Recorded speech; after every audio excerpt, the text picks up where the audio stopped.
Hi friends, welcome to our channel నందు true vision. ఈ video వచ్చేటప్పటికి 19 ఏళ్ల క్రితం జరిగిన ఒక ఘోరాన్ని ఏఐ 2026లో ఎలా కనిపెట్టింది, నేరస్తుని ఎలా పట్టుకుంది, ఎలా శిక్ష వేసింది, అమాయకమైన ఒక భార్య ఇద్దరు పిల్లల్ని, అప్పుడే పుట్టిన ఇద్దరు పసికందుల్ని చంపిన అతనికి ఎలా శిక్ష వేసింది అనేది ఈ వీడియోలో సారాంశం. ఈ వీడియో చాలా మంది ఏఐ ఇప్పుడు చాలా చెడ్డగా ఉపయోగిస్తున్నారు. అలా చెడ్డగా కాదు, మంచిగా కూడా ఉపయోగించవచ్చు అని చెప్పే ఒక వీడియో ఇది. ఈ వీడియో లాస్ట్ వరకు వినండి. లాస్ట్ వరకు వింటేనే స్టోరీ బాగా అర్థమవుతుంది. ఇక వీడియోలోకి వెళ్ళిపోతే 19 ఏళ్ల క్రితం 2026 అంటే జనవరి 24న మంగళవారం అనమాట. సమయం ఉదయం 11 గంటలు అవుతుంది. ఆ రాష్ట్రం కొల్లం జిల్లా అంజల్ గ్రామంలో ప్రభుత్వ హాస్పిటల్లో ప్రస్తుతి నొప్పులతో ఒక మహిళ లోపల ఉండగా ఆమె తల్లి నొప్పులతో దేవుడికి మొక్కుకుంటుంది. నా బిడ్డకి ఎలా అయినా నార్మల్ డెలివరీ అవ్వాలని, బిడ్డలు చక్కగా ఉండాలని మొక్కుకుంటుంది అనమాట. ఆమె ప్రార్థన దేవుడు విన్నాడేమో, రెట్టింపు సంతోషాన్నిచ్చి ఆమెకి ఇద్దరు కవల పిల్లలు, ఆడపిల్లల్ని పుట్టించాడు. ఆడపిల్లలు వచ్చారనమాట, ఆడపిల్లలు కలిగారనమాట ఆమెకి. ఇద్దరు కవల పిల్లలు, ఆడపిల్లలు. ఇక ఆమె సంతోషానికి అద్దులు లేదు. ఆ రంజని భర్త వచ్చి మన పంజాబ్ రాష్ట్రంలో పఠాన్కోట్ ఆర్మీ క్యాంపులో పనిచేస్తున్నాడు. అతనికి కూడా శుభవార్త తెలియజేశారు. అతను కూడా చాలా ఆనందంలో తబ్బిపోయారు. ఇక్కడ కేరళలో బంధువులు, స్నేహితులు వచ్చి రంజనికి అభినందనలు అన్ని చెప్పారు. అంతా ఒకలాగా ఉంటే అది జీవితం ఎందుకు అవుతుంది చెప్పండి. ఇక ఆ తర్వాత కొన్ని రోజులకి 2026 ఫిబ్రవరి 10 నాడు వాళ్ళ అమ్మ శాంత గారు హాస్పిటల్కి వెళ్ళి పిల్లల బర్త్ సర్టిఫికేషన్ కోసం హాస్పిటల్కి వెళ్ళాడు. ఆ సమయానికి ఒక తెలిసిన ఆమె పిల్లల్ని చూద్దామని చెప్పి రంజని వాళ్ళ ఇంటికి వచ్చిందనమాట, పిల్లల్ని చూద్దామని. కానీ అక్కడ లోపలికి వెళ్ళి చూసేసరికి రంజని రక్తపు మడుగులో పడింది. పిల్లలు తలలు తెగిపడి ఉన్నాయి. రెండు అంటే పిల్లల్ని చంపేస్తారు, రంజనిని చంపేస్తారు. ఆ దృశ్యం చూడగానే ఆమెకు భయం వేసేసి కేకలేసిందనమాట. చుట్టూ ఉన్న వాళ్ళు పోగయ్యారు.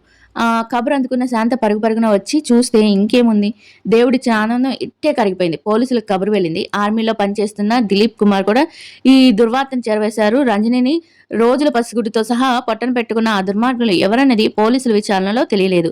కనీసం కారణాన్ని కూడా ఊహించలేకపోయారు. ఆచూకీ తెలియని కేసుగా అది రికార్డులో అలా ఉండిపోయింది. ఇప్పుడు ఈ 2025 సంవత్సరం అంటే 19 ఏళ్లు పూర్తయ్యాయి. 2025 జనవరి నెలలో 2026 ఫిబ్రవరి నాటి రంజని చంటిబిడ్డల ఉసురు తీసిన హంతకుడు ఆర్టిఫిషియల్ ఇంటెలిజెన్స్ పట్టించింది. హత్యలు బాధాకరమే, ఆ ఇంట విషాదమే, కానీ ఆచూకీ దొరకని హంతకుడిని కృత్రిమ మేధా సాయంతో పట్టుకోవటం ఆసక్తికరంగా మారింది.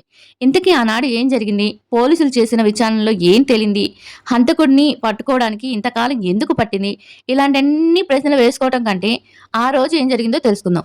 2006 నాటి విచారణలో శాంత ఆఫీస్కి వెళ్ళింది కదా.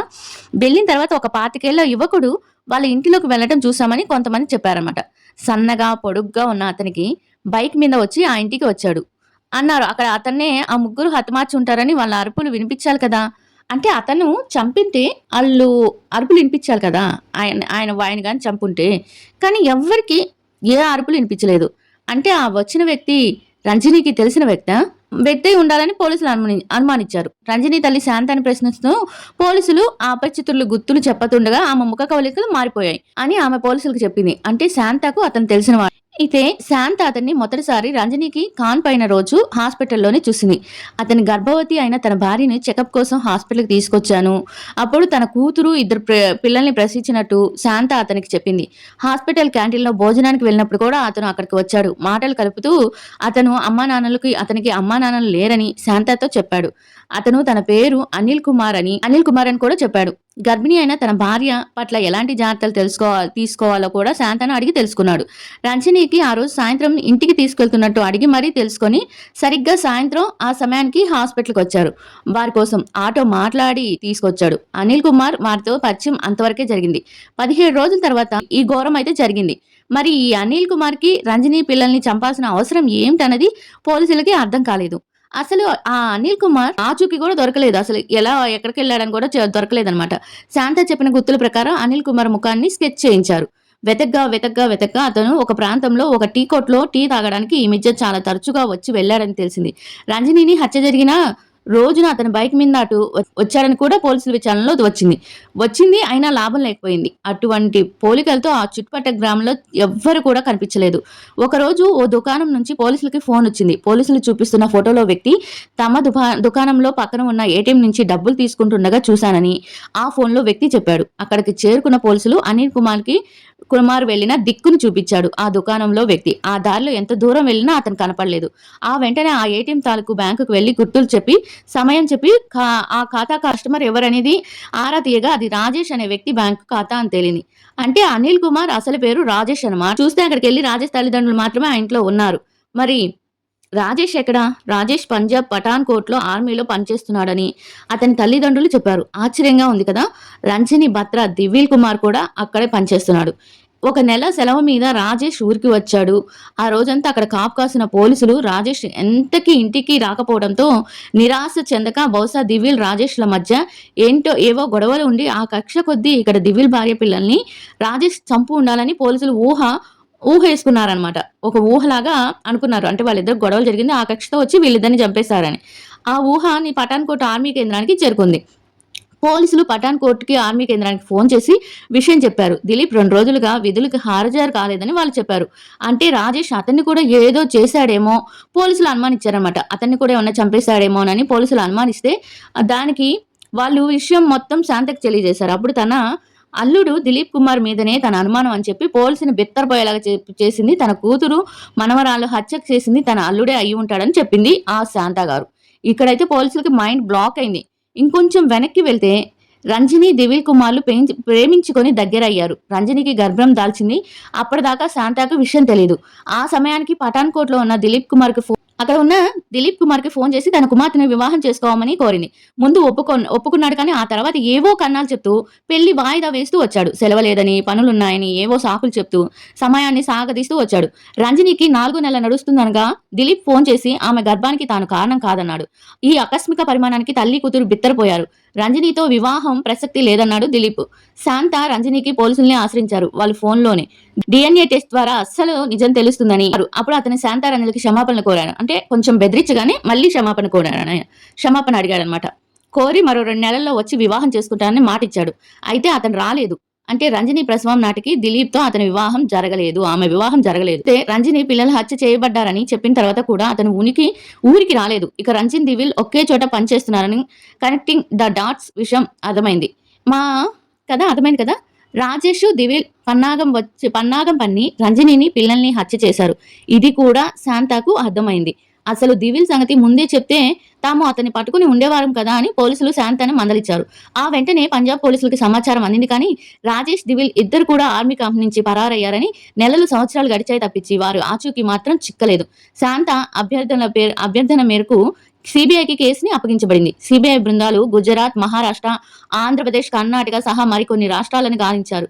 ఈ మధ్యకాలంలో ఎవరితో తాను వారిద్దరిని చూశామని సమాచారం ఇవ్వటం, వీళ్ళు వెళ్లి ఈ మధ్యకాలంలో ఎవరో వాళ్ళిద్దరిని చూశామని సమాచారం ఇవ్వటం వల్ల వీళ్ళు వెళ్లి ఖాళీ చేతులతో వెనక్కి రావటం పరిపాటిగా మారిందంట. అంటే మేము చూసామని కాల్ రావటం, వీళ్ళు వెళ్ళటం, అలా మళ్ళీ రావటం ఇట్లా అయిపోయిందనమాట.